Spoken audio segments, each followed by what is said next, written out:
أعوذ بالله من الشيطان الرجيم بسم الله الرحمن الرحيم الحمد لله رب العالمين والصلاة والسلام على أشرف المرسلين وخاتم النبيين محمد وعلى آله وأصحابه أجمعين رب اشرح لي صدري ويسر لي أمري واحلل عقدة من لساني يفقه قولي أما بعد السلام عليكم ورحمة الله وبركاته.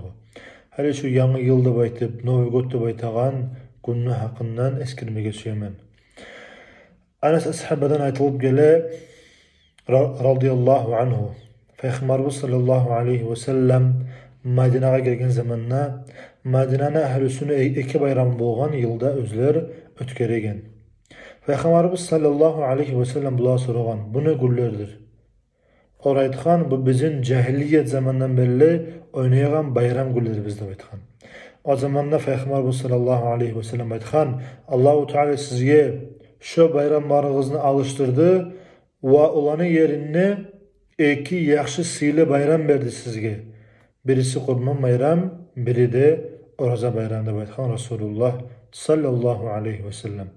Bu hadisten anlaşılı Allahu Teala bu ümmetke iki sili bayram bergen, alda bulgan bayramlarını alıştırıp, ay geri urgan alda bulgan bayramlarını. Abdullah ibn Umar radıyallahu anh ayta, kim müşriklerin toprağında yaşap, olana Navruz'un ya da başka türlü bayramın etse şolağa oşap, hali bizim zamana Novi God'da baytayak, şu güllerde. Ve şu halda ölüp geçse adam, kıyamet gün şolar bulan bir şey bulacak bayta Resulullah sallallahu aleyhi ve sellem. Hali adam müşriklerin toprağında da yaşap, bayramını ötkegen adamga olacak bulamsa, Bosturman adam, Bosturman toprakta da yaşap, özünün malınla harclap etse ne bulacak o adam halı? Allah-u Teala saklasın. Peygamberimiz sallallahu aleyhi ve sellem ayta, bizden tugulur, ay meni ümmetimden tugulur, bizini koyup başkalığa oşan adam. Siz de bayta cuhutluğa da Hristiyanlığa da oşamağızdı buyura Peygamberimiz sallallahu aleyhi ve sellem. Peygamberimiz sallallahu aleyhi ve sellem ayta, kıyamet gün bolmaz meni ümmetim tutmay turup alda getken kavimlerden tutkan yollarını.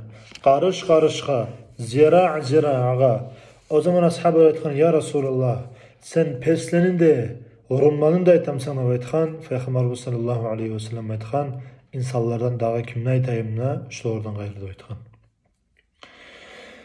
Başka hadisinde Peygamberimiz sallallahu aleyhi ve sellem, kim bir kavmi cemaatini köp etse, şulardan bulan birçok koşulup, şu adam şu oradan sanarlar. Ve kim razı olsa bir kavmini etegen işini, o adam ortakçıdır şu işini etegeleri bulan bir şey de Peygamberimiz sallallahu aleyhi ve sellem. An Aişe radıyallahu anha ayta, Aişe radıyallahu anha Peygamberimiz sallallahu aleyhi ve sellem etti. Ahir zamanla bir asker gelecek Ka'banı buzmağa. Onlar bir Allah kıymik yeri toxtagan zamanla olanı barısınla başından ahırına yerle yer yutacak. O zaman Aişe radıyallahu anha ayta, ya Resulallah, neçik bola başının ahırına yerle yer bastırıp barınna. Olanı arasında bardır savdugerçiler, Ka'banı buzmağa kastı yoklar. Son Peygamberimiz sallallahu aleyhi ve sellem aytkan, başından ahırına yerle yer yutacak barınna, tergilizegen zamanla her kim özünün niyetine göre duracak aytkan Resulullah sallallahu aleyhi ve sellem. Başka hadisete Peygamberimiz sallallahu aleyhi ve sellem, siz tabi'i bulma bulacaksınız. Güçlendirip ayta Resulullah, sizden alda getken kavimlerin yollarına, karış karışka, zira'a, hatta onları kesertkenin teşkine girse, siz de gireceksiniz ayta. Ashab-ı ayta, ya Resulullah, sen cuhutlarını da Hristiyanlığını da aytam sana soragan. Peygamberimiz sallallahu aleyhi ve sellem aytkan daha kimle aytayım. Allahu Teala saklasın. Allahu Teala kömek etsin barımızga da İslam dinini yoluna aytmağa. Şu haram gülleni, haram geçireni koymağa Allahu Teala tavfik versin barımızga da. Allahu Teala esle bağırın etsin. Velhamdülillahi Rabbil alemin.